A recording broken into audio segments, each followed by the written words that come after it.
बिस्मिल्लाहिर्रहमानिर्रहीम। अस्सलाम वालेकुम। Hope you all are doing well. आप सब खैरियत से होंगे। तो स्टूडेंट्स, हम लोगों ने न्यू चैप्टर स्टार्ट किया हुआ है, that is spreadsheet software. Spreadsheet software के अंदर हमने डिफरेंट चीज़ें पढ़ी। स्प्रेडशीट क्या होती है, उसके एप्लीकेशंस क्या हैं, उसके एडवांटेजेस डिसएडवांटेजेस। फिर हम लोगों ने बेसिक स्प्रेडशीट सॉफ्टवेयर के फीचर्स को स्टडी किया था। ठीक है, जब हम डिफरेंट चीज़ें देखेंगे, जो आपका स्प्रेडशीट सॉफ्टवेयर है वो किन किन फीचर्स पे बेस करता है, जैसे grid of rows and columns, formulas को देखा, बिल्ट इन फंक्शंस हैं उसके, उसकी कमांड्स हैं, टेक्स्ट मैनिपुलेशन है, प्रिंटिंग है। ठीक है, तो उन्होंने बेसिकली डिफरेंट चीज़ों को स्टडी किया, डिफरेंट उसके जो फीचर्स हैं, बेसिक फीचर्स हैं, उसको हम लोगों ने देखा। तो आज जो हम लोगों ने टॉपिक स्टार्ट करना है वो है जनरल इंटरफेस ऑफ स्प्रेडशीट। ठीक है, मतलब एक्सप्लेन करना है हम लोगों ने जनरल इंटरफेस ऑफ स्प्रेडशीट, और 3D शीट क्या होती है उसको देखना है, उसको एक्सप्लेन करना है। तो बेसिकली आज के लेक्चर में हमने हर चीज़ को डिटेल में देखना है कि एक्चुअल में जो स्प्रेडशीट होती है उसका बेसिक इंटरफेस क्या होता है। इंटरफेस मतलब वो दिखने में कैसा है, उसका जो विंडो होती है जो सामने जिसके साथ यूज़र इंटरेक्ट करता है, उसके अंदर जनरल चीज़ें क्या क्या हैं। तो हम स्टार्ट करते हैं हम अपने टॉपिक को। जी स्टार्ट करते हैं। तो हमारे टॉपिक में सबसे पहले आता है following is a brief description of different elements of spreadsheet interface. Spreadsheet interface की बात करनी है तो इसकी डिस्क्रिप्शन में हमारे पास डिफरेंट एलिमेंट्स आते हैं। उन एलिमेंट्स को हम स्टडी करने लगे हैं। सबसे पहले आता है आपके पास वर्कशीट। बेसिकली वर्कशीट क्या होती है? A worksheet consist of rows and columns where the user can enter data. Worksheet क्या होती है? वर्कशीट जो होती है उसके अंदर रोज और कॉलम्स होते हैं। ठीक है, वर्कशीट एक्चुअल में नाम से अगर आप देखें तो ऐसी शीट जिस पे काम किया जाता है। ठीक है, शीट जिस पे काम किया जाता है। और ये ऐसी शीट होती है जिसके अंदर आपके पास जो शीट होती है वो किस पे कंसिस्ट करती है? शीट के अंदर रोज और कॉलम्स होते हैं। और जब भी यूज़र ने किसी भी किस्म का डाटा एंटर करना है वर्कशीट के अंदर, तो वो किसके अंदर एंटर करता है? वो रोज या कॉलम्स के अंदर एंटर करता है। ठीक है, तो वर्कशीट बेसिकली क्या होती है? वर्कशीट होती है, worksheet consist of rows and columns. Worksheet जो है रोज और कॉलम पे कंसिस्ट करती है, और ये वही स्पेस होती है, वही प्लेस होती है जहाँ पे यूज़र अपने डाटा को एंटर करता है। और वो जो डाटा है वो किसी भी किस्म का हो सकता है, किसी भी फॉर्म में हो सकता है। वो डाटा आपका टेक्स्ट की फॉर्म में हो सकता है, आपके फार्मूलाज हो सकते हैं, आपके नंबर्स हो सकते हैं, आपका जो वैल्यूज़ हो सकती हैं। ठीक है, इट डिपेंड्स। उसके बाद सेकंड है वर्कबुक। वर्कबुक क्या होती है? Workbook is group of worksheets save together as one file. Workbook क्या होती है? जी देखिएगा, शीट और शीट्स को मिला के हम बनाते हैं बुक। ऐसी बात है ना, पेपर्स को हम शीट्स कह दें और शीट्स को मिला के हम बुक बना दें। तो वर्कबुक क्या होती है कि वर्कबुक जो उनसे होती है वो ग्रुप ऑफ वर्कशीट्स होती हैं। ठीक है, वर्कबुक आपकी ग्रुप ऑफ वर्कशीट्स होती हैं जिनको इकट्ठा एक फाइल की फॉर्म में किया जाता है। एक फाइल की फॉर्म में इकट्ठा करके सेव किया जाता है, उसको हम कहते हैं workbook. By default a workbook contains 3 worksheets. और जो जब हम लोग जो स्प्रेडशीट सॉफ्टवेयर है या इंटरफेसेस को ओपन करते हैं ना, तो हमारे पास जो बाय डिफ़ॉल्ट सॉफ्टवेयर के अंदर वर्कबुक पहले से बनी होती है ना, वो वो उस वर्कबुक में 3 वर्कशीट्स होती हैं। ठीक है, तो वर्कबुक क्या होता है? वर्कबुक आपकी कलेक्शन ऑफ वर्कशीट्स होती हैं जिसको एज वन फाइल मिला के सेव किया जाता है। एज वन फाइल उसको इकट्ठा करके सेव किया जाता है। और जो बाय डिफ़ॉल्ट आपकी जो वर्कबुक होती है ना, उसके अंदर बाय डिफ़ॉल्ट 3 वर्कशीट्स होती हैं। ठीक है, वो वर्कबुक 3 वर्कशीट्स के ऊपर कंसिस्ट करती है। उसके बाद आता है आपके पास third one, that is cell. अब सेल क्या होता है? The intersection of row and columns is called cell. अब आपको पता है आपके पास रोज कौन सी होती हैं, रोज क्या होती हैं, और आपको ये भी पता है कॉलम्स क्या होते हैं।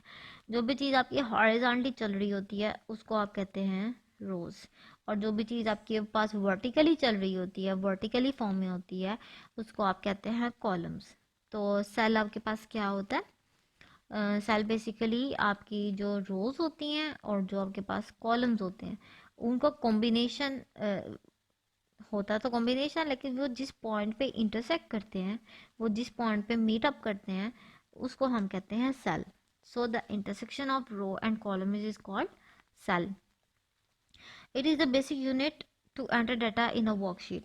ये सबसे पहले बेसिक यूनिट होता है कि वर्कशीट में हमने जब भी डाटा एंटर करना है तो हमने सेल में डाटा एंटर करना होता है. ठीक है, हमारा डाटा सेल में एंटर होता है और ये बेसिक यूनिट होता है डाटा एंटर करने के लिए. वर्कशीट के अंदर basic unit for data entry is a cell. A cell may contain different types of data like text, numbers, formula, etc. अब उस सेल में जब भी हम लोगों ने डाटा एंटर करना है, वर्कशीट में जब भी डाटा एंटर करना है, इसका मतलब हमने सेल में डाटा एंटर करना है. और सेल में आप किसी भी किस्म का डाटा एंटर कर सकते हैं. वो डाटा की डिफरेंट टाइप्स हो सकती है, जैसे आप टेक्स्ट की फॉर्म में कर सकते हैं, नंबर्स की फॉर्म में कर सकते हैं, फार्मूलाज की फॉर्म में कर सकते हैं और फार्मूला रिजल्ट्स की फॉर्म में कर सकते हैं. तो cell basically intersection of rows and columns होता है, जो कि वर्कशीट का एक बेसिक यूनिट होता है फॉर डाटा एंट्री. और सेल के अंदर आप डिफरेंट टाइप्स ऑफ डाटा को एंटर कर सकते हैं. उसके बाद आता है आपके पास सेल एड्रेस. सेल का एड्रेस क्या होता है? सेल एड्रेस और cell reference. Cell address and cell reference identifies the location of the cell. Cell reference और सेल एड्रेस क्या करता है? ये आपकी जो लोकेशन है सेल की, ये उसको आइडेंटिफाई करने के लिए यूज़ होता है. ठीक है, सेल एड्रेस और cell reference identifies the location of a cell. ये क्या आइडेंटिफाई करने के लिए यूज़ होता है? सेल की लोकेशन, कि सेल कहाँ पर है. और group of cells in a worksheet, या फिर ज़्यादा से सेल्स का एक ग्रुप बनाओ और उसकी लोकेशन फाइंड करनी हो वर्कशीट के ऊपर, वर्कशीट के अंदर. तो आप जो है किस चीज़ को देखते हैं? सेल एड्रेस को, या फिर आप देखते हैं सेल रेफरेंस को. ठीक है, तो बेसिकली सेल एड्रेस और या फिर सेल रेफरेंस, दोनों में से कोई भी नाम आप दे सकते हैं.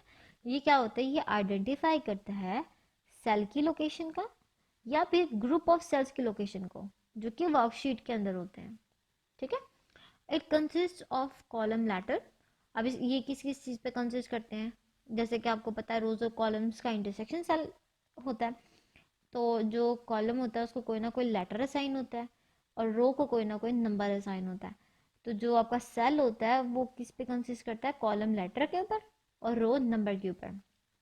For example, the third cell in third column is known as cell C3. जो भी सेल आपका थर्ड रो के अंदर होगा और थर्ड कॉलम के अंदर होगा. थर्ड रो मतलब 1 2 3 थर्ड रो, और कॉलम मतलब थर्ड कॉलम है A B and C वाला थर्ड कॉलम है. तो इन दोनों का इंटरसेक्शन होगा वो C3 होगा. तो आपका जो सेल का एड्रेस होगा या सेल का रेफरेंस होगा वो क्या होगा? C3. Each cell in a worksheet has a unique cell address. अब जो वर्कशीट के अंदर जितने भी सेल्स होते हैं, हर सेल का अपना एक यूनिक एड्रेस होता है. ठीक है, किसी भी सेल का दूसरे सेल से एड्रेस मैच नहीं करता. हर सेल का अपना यूनिक और आइडेंटिफाइड एड्रेस होता है, जो उसको आइडेंटिफाई करता है, उसको लोकेट करता है. तो सेल एड्रेस या सेल रेफरेंस क्या होता है? सेल एड्रेस या सेल रेफरेंस आइडेंटिफाई करता है आपके सेल की या ग्रुप ऑफ सेल्स की लोकेशन को इन अ वर्कशीट. और जो सेल होता है वो कंसिस्ट करता है कॉलम लेटर और रो नंबर के ऊपर, जो कि दोनों मिलके आपका सेल का नाम या सेल को आइडेंटिफाई करते हैं. For example, the third cell and the third column. जब थर्ड सेल या थर्ड कॉलम में जो सेल होगा उसका नाम क्या होगा? C3. और ईच सेल जो होता है वो वर्कशीट में उसका कोई ना कोई खास यूनिक सेल एड्रेस होता है. ठीक है, उसके बाद आता है आपके पास कॉलम्स. अब कॉलम्स क्या होते हैं? A column is a group of cells in vertical direction in the worksheet. अब कॉलम क्या होते हैं? कॉलम्स आपके ग्रुप ऑफ सेल्स होते हैं. ठीक है, कॉलम आपके ग्रुप ऑफ सेल्स होते हैं जो कि वर्टिकल डायरेक्शन में होते हैं वर्कशीट के अंदर. ठीक है, आपको पता है आपकी जो वर्टिकल डायरेक्शन होती है वो इस तरह होती है, अप से डाउन, टॉप से बॉटम. ठीक है, जो टॉप से बॉटम की आपकी लोकेशन होती है या डायरेक्शन होती है उसको हम कहते हैं वर्टिकल डायरेक्शन. कॉलम क्या होता है? कॉलम जो होता है वो ग्रुप ऑफ सेल्स होते हैं जो कि वर्टिकल डायरेक्शन में होते हैं वर्कशीट के अंदर. ठीक है, from top to bottom, up से डाउन, जो आपकी वर्टिकल डायरेक्शन होती है उसको हम क्या कहते हैं? Columns. A worksheet in Excel contains 256 columns. अब जो एक्सेल के अंदर कोई वर्कशीट होती है, जो भी वर्कशीट आप ओपन करें, एक्सेल ओपन किया, जो भी वर्कशीट होती है उसके अंदर 256 कॉलम्स होते हैं.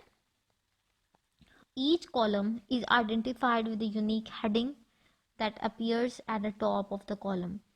अब हर कॉलम जो कि वर्कशीट का पार्ट है, वर्कशीट के अंदर डिस्प्ले हो रहा है, उस सब की एक कोई ना कोई यूनिक हेडिंग होती है. मतलब किसी भी कॉलम सेल की जो हेडिंग है वो दूसरे कॉलम सेल के साथ मैच नहीं करेगी, कॉलम के साथ मैच नहीं करेगी. हर एक की यूनिक हेडिंग होगी. और वो कहाँ पे अपीयर होती है? वो कॉलम के टॉप पे अपीयर होती है. The column headings are alphabetic letters.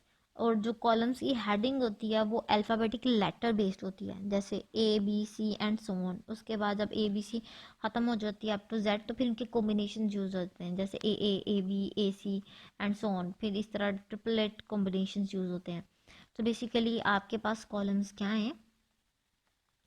Columns क्या होते हैं? जब आपके वर्कशीट की बात करते हैं तो वर्कशीट में आपके ग्रुप ऑफ सेल्स जो कि वर्टिकल डायरेक्शन में होते हैं, जो कि टॉप से बॉटम की डायरेक्शन में होते हैं, उसको हम क्या कहते हैं? टॉप से बॉटम की डायरेक्शन में जो उनसे होते हैं उसको हम कहते हैं कॉलम्स.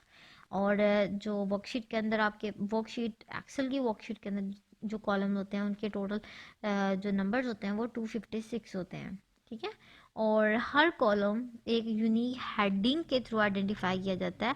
हर कॉलम की कोई ना कोई यूनिक हेडिंग होती है जो कि उसके टॉप ऑफ द कॉलम में शो हो रही होती है. ठीक है. हर कॉलम के लिए कोई ना कोई यूनिक हेडिंग असाइन होती है. एक हेडिंग होती है जो कि दूसरे कॉलम से यूनिक होती है और वो कहाँ पर शो होती है? वो टॉप ऑफ द कॉलम में शो हो रही होती है. और जो हेडिंग्स होती है वो आपके अल्फ़ाबेटिक लेटर्स होते हैं, जैसे आपके पास A B C and so on. फिर उसके बाद इनके कॉम्बिनेशन लेटर्स होते हैं. ठीक है. उसके बाद आपके पास आती है रोज. अब रोज क्या होती हैं आपके पास? A row is a group of cells in horizontal direction in the worksheet. Rows आपके पास क्या होते हैं? रोज आपके पास होते हैं सेल्स जो कि हॉरिजॉन्टल डायरेक्शन में होते हैं वर्कशीट के अंदर. अब हॉरिजॉन्टल डायरेक्शन क्या होती है? हॉरिजॉन्टल डायरेक्शन होती है फ्रॉम लेफ्ट से राइट या राइट से लेफ्ट. ठीक है. जबकि राइट से लेफ्ट से राइट डायरेक्शन होती है उसको हम कहते हैं हॉरिजॉन्टल डायरेक्शन. ठीक है. राइट से लेफ्ट या लेफ्ट से राइट जो भी है, इस फॉर्म में जो उनसे होती है. ठीक है. तो लेटे हुई फॉर्म में, लैटिट्यूड की फॉर्म में. ठीक है. तो रोज़ क्या होते हैं? रोज़ आपके ग्रुप्स ऑफ सेल्स होते हैं जो कि हॉरिजॉन्टल डायरेक्शन में होते हैं वर्कशीट के अंदर. ठीक है. और a worksheet in Excel contains 65,536 rows. अब एक्सेल की जब आप वर्कशीट ओपन करती हैं तो इसके अंदर बाय डिफ़ॉल्ट कितनी रोज़ आपको शो होती हैं? 65,536 रोज़. कॉलम्स आपके पास है 256 और रोज़ आपके पास है 65,536 रोज़. ठीक है. Each row is identified with unique heading. हर रो एक यूनिक हेडिंग के थ्रू आइडेंटिफाई की जाती है, that appears at the left side of the row. अब हर रो को भी एक आइडेंटिफाई किया जाता है, एक अलग एक यूनिक आइडेंटिफाइड उसकी हेडिंग होती है जो कि left side of the row, मतलब रो के लेफ़्ट साइड पे जो है अपीयर होती है. और हर रो की दूसरी रो के साथ जो रो के नेम के साथ जो हेडिंग होगी ना वो यूनिक होगी. किसी भी रो की हेडिंग दूसरी रो की हेडिंग के साथ मैच नहीं कर सकती. ठीक है. The row headings are the numbers from 1 to 3 and so on. और रो हेडिंग्स आपके पास नंबर होते हैं 1 to 3 से बढ़ के. ठीक है. तो रोज आपके पास बेसिकली क्या होती हैं?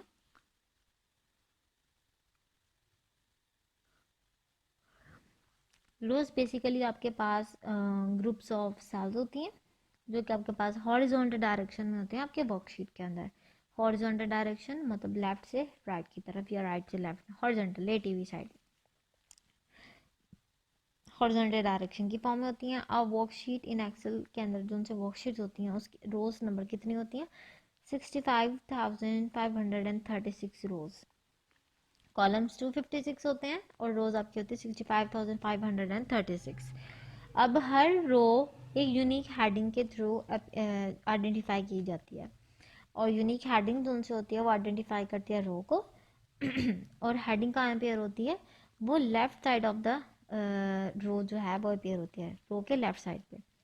जैसे आपके पास ये 5 नंबर इस कॉलम को रिप्रेजेंट कर रहा है, 6 इस रो को रिप्रेजेंट कर रहा है, 7, ठीक है। तो हर रो के लिए भी एक अलग जो है हेडिंग होती है, और वो हेडिंग नंबर्स की फॉर्म में होती है, जैसे 1 2 3 एंड सो ऑन। उसके बाद आते हैं आपके पास एक्टिव सेल। अब एक्टिव सेल क्या होता है? एक्टिव सेल होता है the currently selected cell is called active cell. जब हम किसी भी करंटली सेल को, किसी भी वर्कशीट, जब हम वर्कशीट को ओपन करते हैं तो हम लोगों ने ना कहीं पे क्लिक कर दिया, किसी सेल के ऊपर क्लिक कर दिया। अब जो करंटली सेल के ऊपर हाईलाइट हो जाता है, वो ब्लैक, डार्क ब्लैक में आउटलाइन आ जाती है उसकी। तो जो भी सेल जो कि हमने करंटली उसको सेलेक्ट किया होता है, ठीक है, उसको हम कहते हैं एक्टिव सेल। ठीक है, जब भी आप जैसे स्प्रेडशीट को ओपन करते हैं, एक्सेल की शीट फॉर एग्जांपल आपने ओपन की, अब आपके सामने इंटरफेस पे वर्कशीट डिस्प्ले हो गई है। अब वर्कशीट में आपने क्या किया है, आपने ना कहीं पे भी क्लिक कर दिया, किसी सेल पे जाके क्लिक कर दिया। अब होगा क्या, उस सेल की जो बाउंड्रीज होंगी, उस सेल की जो उनसे आउटलाइन होगी, वो डार्क हो जाती है। और डार्क होने की वजह से क्या होती है, वो अपीयर हो जाती है। अब जब आप डाटा एंटर करते हैं ना, तो उस डाटा एंटर जो होता है ना, वो स्पेसिफिक सेल के अंदर होता है, जो कि सेलेक्ट हुआ होता है। तो जो करंटली सेलेक्टेड सेल होता है, हम उसको कहते हैं active cell. It is the cell in which data is entered और edited at the given time. ठीक है, क्योंकि हम उस टाइम के अंदर उस सेल के ऊपर हमने क्लिक किया था, और वो जो सेल है वो हाईलाइट है, और हाईलाइट से मुराद वो शो कर रहा है कि वो एक्टिव सेल है। एक्टिव सेल से मुराद अब हम जो भी डाटा एंटर करेंगे वो उस सेल के अंदर एंटर होगा। अगर हमने किसी डाटा को एडिट करना है तो भी हम उस सेल को क्लिक करेंगे, उसको एक्टिव करेंगे, देन हम उस डाटा के अंदर चेंजिंग कर सकते हैं, और गिवन टाइम में, मतलब उसी टाइम में। ठीक है, उसके बाद आता है आपके पास टाइटल बार। अब टाइटल बार क्या होती है? Title bar is located at the very top of the screen. जो टाइटल बार होते हैं ना, वो आपकी स्क्रीन के जो सबसे टॉप पे लोकेट होती है ना, उसको हम कहते हैं टाइटल बार। ठीक है, स्क्रीन के जो सबसे टॉप पे आपके पास शो हो रही होती है, उसको हम क्या कहते हैं? Title bar. Spreadsheet displays the name of the current workbook on it. अब स्प्रेडशीट क्या करती है? जब आपने वर्कशीट ओपन की, जो करंटली आप जिस वर्कबुक पे आप काम कर रहे हैं, ठीक है, जिस वर्कबुक पे आप करेंटली काम कर रहे हैं, जिस स्प्रेडशीट को आपने ओपन किया, जिस वर्कबुक पे आप करेंटली काम कर रहे हैं, अब उस वर्कबुक का जो नाम होगा, ठीक है, उस वर्कबुक को जिस भी नेम से सेव किया गया होगा, या जिस नेम से वो रिप्रेजेंट हो रही होगी, आइडेंटिफाइड हो रही होगी, उसका जो नाम है वो आपका कहाँ पर शो होगा? टाइटल बार के अंदर। ठीक है, तो जो टाइटल बार होता है वो क्या करता है? टाइटल बार आपकी स्क्रीन, जब भी आपने स्प्रेडशीट ओपन की, तो स्क्रीन पे जो सबसे ऊपर वाली एक बार सी होगी, लंबी सी बार सी होगी, उसके ऊपर एक नाम शो हो रहा होगा, जैसे माइक्रोसॉफ्ट एक्सेल, और जो भी आपने नाम, जैसे बुक वन आपने ओपन किया है, by default book one save होता है। अब वो स्क्रीन के ऊपर सबसे टॉप पे शो हो रही है, और वो क्या कर रही है, उसके अंदर आपके पास जो भी स्प्रेडशीट आपने ओपन किया है, जो भी वर्कबुक ओपन किया है, और उस वर्कबुक को जिस भी नेम से सेव करवाया हुआ है, जिस भी नेम से आपने वर्कबुक का नाम सेव करवाया, जिस वर्कबुक को सेव करवाया जिस भी नाम से, वो जो उनसे होगी वो आपके टाइटल बार के ऊपर शो होगी। ठीक है, title bar is located at the very top of the screen and it displays the name of the current workbook on it. उसके बाद आपके पास आते हैं मेन्यू बार। अब मेन्यू बार क्या होती है? ये मेन्यू बार को भी हम लोगों ने पहले भी पढ़ा हुआ है। मेन्यू बार में क्या होता है? Menu is a collection of useful commands displayed on the top of the screen। Menus क्या होते हैं? मेन्यूज आपकी कलेक्शन होती हैं जो कि यूज़फुल कमांड्स होती हैं, जिन कमांड्स को आप यूज़ कर रहे होते हैं उनका कलेक्शन होती है, और वो स्क्रीन पे डिस्प्ले होती हैं। ठीक है, स्क्रीन पे डिस्प्ले होने वाली हमारे पास कुछ कमांड होते हैं। मेन्यू बार में एक्चुअल में क्या करते हैं, जैसे हम लोगों ने देखा कि आप डिफरेंट कमांड्स को अप्लाई करने के लिए आप मेन्यू बार में जाएं, वहाँ पे डिफरेंट नाम शो होते हैं। हर नाम जो है वो एक मेन्यू है। आप जिस भी नेम को सिलेक्ट करते हैं, उस नेम के नीचे मेन्यू लिस्ट ओपन हो जाती है, ठीक है, जो कि जिस भी कमांड को आप स्पेसिफिकली परफॉर्म करना चाहें या यूज़ करना चाहते हैं, तो जो आप मेन्यू बार के अंदर जिस भी नेम को सिलेक्ट किया होगा वो आपकी मेन्यू बार होगी, जिस बार के ऊपर से आपने उस नेम को सिलेक्ट किया होता है, ठीक है। और आप क्या करते हैं, जब नेम को आप सिलेक्ट करते हैं तो उसके नीचे एक ड्रॉप डाउन सा मेन्यू शो होता है मेन्यू लिस्ट की फॉर्म में। आप वहाँ से कुछ क्लिक करते हैं और आपकी जो कमांड होती है जिसको भी आप सिलेक्ट करना चाहते हैं वो आपकी जो उनसे होती है ना वर्किंग में आती है, ठीक है। तो जो आपका टाइटल बार होता है ना, एक्चुअल में टाइटल बार के वेरी नेक्स्ट जो बार होती है ना, टाइटल बार जो आपकी सबसे टॉप ऑफ द स्क्रीन पे जो बार होती है जो कि आपके वर्कशीट के नाम को शो करवाती है। तो जब आपने टाइटल बार देखते हैं ना, टाइटल बार में आपका वर्कशीट का नाम या वर्कबुक का नाम होता है जो करंटली आप वर्किंग में होते हैं। टाइटल बार के बिल्कुल नीचे आए ना तो आपके पास आती है मेन्यू बार, ठीक है। और इसके अंदर क्या होती है, इसके अंदर कलेक्शन ऑफ यूजफुल कमांड्स होती हैं जो कि यूज़र जो है कमांड्स को यूज़ करते हुए टॉप ऑफ द स्क्रीन में डिस्प्ले होती हैं। यूज़र उसको यूज़ करता है अपनी कमांड्स, उन कमांड्स को यूज़ करके करके जो कुछ टास्क को परफॉर्म करता है, ठीक है। उसके बाद आता है आपके पास टूल बार्स। अब टूल बार क्या होती है, टूल बार बेसिकली क्या होती है हम इसको देखते हैं। Tool bars are shortcut to menu commands. आपने मेन्यू बार को देखा ना, मेन्यू बार क्या होती है, टाइटल बार से बिल्कुल वेरी नेक्स्ट जो बार होती है दैट इज़ मेन्यू बार, जिसके अंदर आपके पास ड्रॉप डाउन या मेन्यू रिटर्न फॉर्म में, जो टेक्स्ट की फॉर्म में, लेबल्स की फॉर्म में आपके पास मेन्यूज़ गिवन होते हैं। अब टूल बार क्या करती है, टूल बार जो से होती है वो आपके पास उन मेन्यूज़ कमांड्स का भी शॉर्टकट होता है, ठीक है। Tool bars are generally located just below the menu bar. और ये कहाँ लोकेट किए जाते हैं, ये मेन्यू बार के वेरी नेक्स्ट जो बार होती है वहाँ पे एलोकेट होते हैं, ठीक है। टूल बार क्या करते हैं, tool bar are the shortcuts to the menu, to menu commands. Menu commands का जो शॉर्टकट होता है वो टूल बार होता है। मेन्यू कमांड्स को जो शॉर्टकट प्रोवाइड करता है वो टूल बार करता है। और जो टूल बार होता है वो मेन्यू बार के वेरी नेक्स्ट जनरली लोकेट होता है, ठीक है, फिर just below the menu bar. और उसके बाद क्या कहता है, tool bar consist of icons that act as shortcuts to the commands. और टूल बार कैसे एक्ट करते हैं, बिहेव करते हैं just like as an icons के फॉर्म में होते हैं। और आप उन आइकन्स को क्लिक करते हैं और वो कमांड्स की शॉर्टकट होते हैं, ठीक है। फॉर एग्जाम्पल अब इसकी मिसाल लेते हैं, जैसे मैंने ना एक नया पेज ओपन करना है, वर्कशीट में मैंने न्यू पेज ओपन करना है। तो मैं पहले जाऊंगी फाइल के अंदर, वहाँ से मैं सेलेक्ट मेन्यू बार में जाऊंगी, वहाँ से फाइल को सेलेक्ट करूंगी, फाइल मेन्यू को, फिर उसको सेलेक्ट करने के बाद मेरे पास मेन्यू लिस्ट आएगी ड्रॉप डाउन फॉर्म में, मैं उस कमांड को सिलेक्ट करूँगी, फिर मेरे पास नया पेज आएगा। लेकिन टूल बार क्या करता है, टूल बार में मेरे पास उन कमांड्स को मेन्यू कमांड्स के अंदर ही शॉर्टकट्स आइकन की फॉर्म में डिस्प्ले होंगे। वहाँ पे ना एक पेज सा बना होता है जो को न्यू फॉर्म ऊपर कर्सर लेके जाएं तो वो न्यू शो भी करता है। आप उसको क्लिक करते हैं ना तो आपके पास शीट पे नया पेज खुल जाता है। तो tool bar actually shortcuts to the menu commands, ठीक है। और ये वेरी आइकन्स की फॉर्म में होते हैं और very next to menu bar होते हैं, बिलो मेन्यू बार जो होते हैं वो टूल बार्स एग्जिस्ट करते हैं। उसके बाद आते हैं आपके पास फार्मूला बार। और फार्मूला बार क्या होता है, the formula bar displays the value और formula used in the active cell. ये क्या डिस्प्ले या करने के लिए होता है यूज़, जो फार्मूला बार होता है ना ये आपको वैल्यूज़ या फिर फार्मूलाज जो कि एक्टिव सेल, जिस भी एक्टिव सेल में आप काम कर रहे हैं, जिस सेल में आप काम कर रहे हैं वो एक्टिव है, उसके अंदर आप जो भी फार्मूला यूज़ कर रहे हैं या वैल्यूज़ को यूज़ कर रहे हैं, फार्मूला बार में एक्चुअल में वो वैल्यूज़ या फार्मूला जो से होते हैं ना वो शो होते हैं, वो डिस्प्ले होते हैं, ठीक है। फार्मूला बार में क्या होता है, वो जिस भी एक्टिव सेल में आप काम कर रहे हैं उसकी जो भी वैल्यू या फार्मूला होगा वो कहाँ पे डिस्प्ले होगा, वो फार्मूला बार में डिस्प्ले होगा। It can be use to edit cell contents easily. और ये इसके अलावा और किस लिए इस्तेमाल करते हैं, ये अपने जो सेल के अंदर कंटेंट है उसको ईजिली एडिट करने के लिए भी यूज़ किया जाता है, ठीक है। It also contains insert function button to insert different functions. इसके अलावा इसके अंदर ना इंसर्ट फंक्शंस भी का भी एक ऑप्शन होता है, बटन होता है, जिसको हम जब क्लिक करते हैं तो हम ना डिफरेंट फंक्शंस को भी इंसर्ट करा सकते हैं, ठीक है।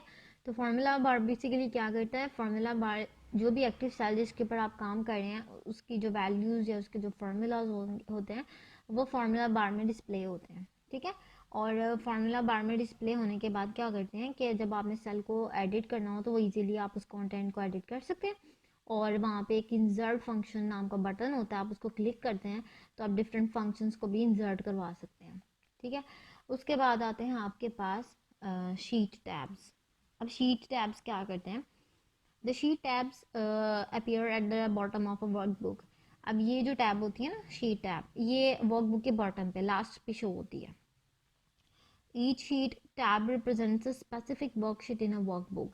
वर्कबुक में जैसे कि हमने कहा था कि जो वर्कबुक है उसके अंदर डिफरेंट शीट्स होती हैं और बाय डिफ़ॉल्ट 3 शीट्स अवेलेबल होती हैं, 3 वर्कशीट्स होती हैं जिसके ऊपर काम करते हैं। अब क्या होता है कि जो शीट टैब होता है वो रिप्रेजेंट करता है स्पेसिफिक वर्कशीट, वर्कबुक की जो भी शीट जिसके ऊपर आप काम कर रहे हैं या जो शो हो रही है वर्कबुक के अंदर शीट टैब के अंदर एक्चुअल में वहाँ पे शो होता है कि यहाँ पे कितनी शीट्स हैं, 3 है, तो किस शीट पे आप काम कर रहे हैं वो एक्टिव होती है। The user can click any sheet tab to display the contents of the worksheet. अब यूज़र क्या करता है? यूज़र ना किसी भी टैब को, शीट टैब में से किसी भी टैब को क्लिक करके ना किसी भी टैब शीट टैब को क्लिक कर सकते हैं और जो उनसी वर्कशीट का जो कंटेंट है ना वो उसकी स्क्रीन पर डिस्प्ले हो सकता है, ठीक है। जिस भी शीट को उसने क्लिक किया उस शीट में जो भी कंटेंट होगा वर्कशीट का वो डिस्प्ले हो जाएगा स्क्रीन के ऊपर। The sheet tabs can also be use to rename the worksheets. अब शीट टैब के थ्रू आप और क्या कर सकते हैं? अगर आप चाहते हैं कि आप अपनी वर्कबुक के अंदर वर्कशीट्स के जो नेम है उसको चेंज कर दें, आप उसके नाम को रीनेम कर दें, तो आप क्या करते हैं? आप जो है शीट ऐप पे जाते हैं और वर्कशीट्स के जो है नेम उनको रीनेम भी कर सकते हैं, ठीक है। By default each workbook in Excel contains 3 worksheets called sheet 1, sheet 2 and sheet 3।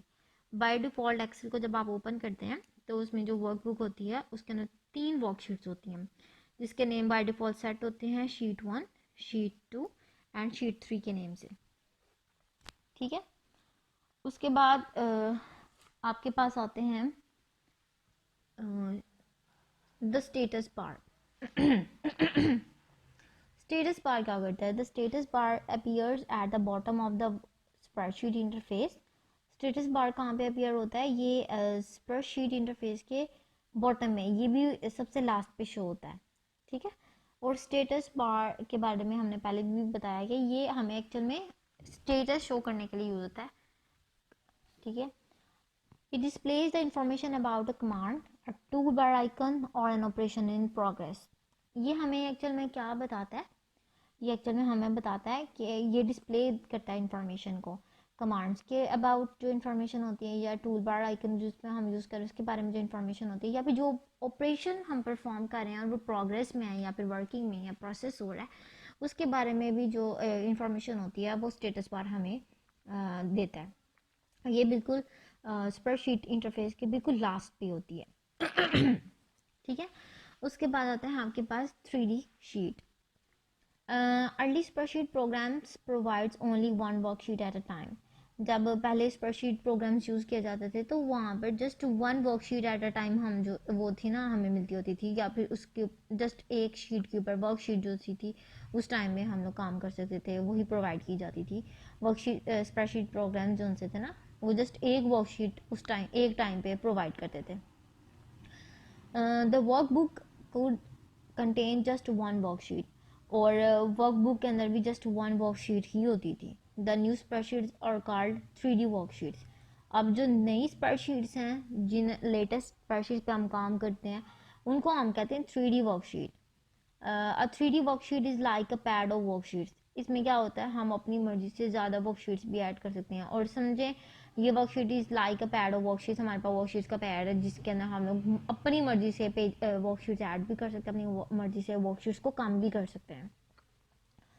It is due to this feature that data in one worksheet can be used in the calculation of another worksheet of same or different workbook. और इस वजह से एक और feature भी मिलता है कि आप चाहें तो अगर एक वर्कशीट के ऊपर डाटा की परफॉर्मेंस कर रहे हैं, एक वर्कशीट के ऊपर काम कर रहे हैं, तो आप कैलकुलेशंस को दूसरी वर्कशीट के ऊपर भी या फिर एक ही वर्कबुक के अंदर एक वर्कशीट का जो कैलकुलेशन है, डाटा है, वो आप उसी वर्कबुक में दूसरी वर्कशीट के ऊपर भी परफॉर्म कर सकते हैं कैलकुलेशन।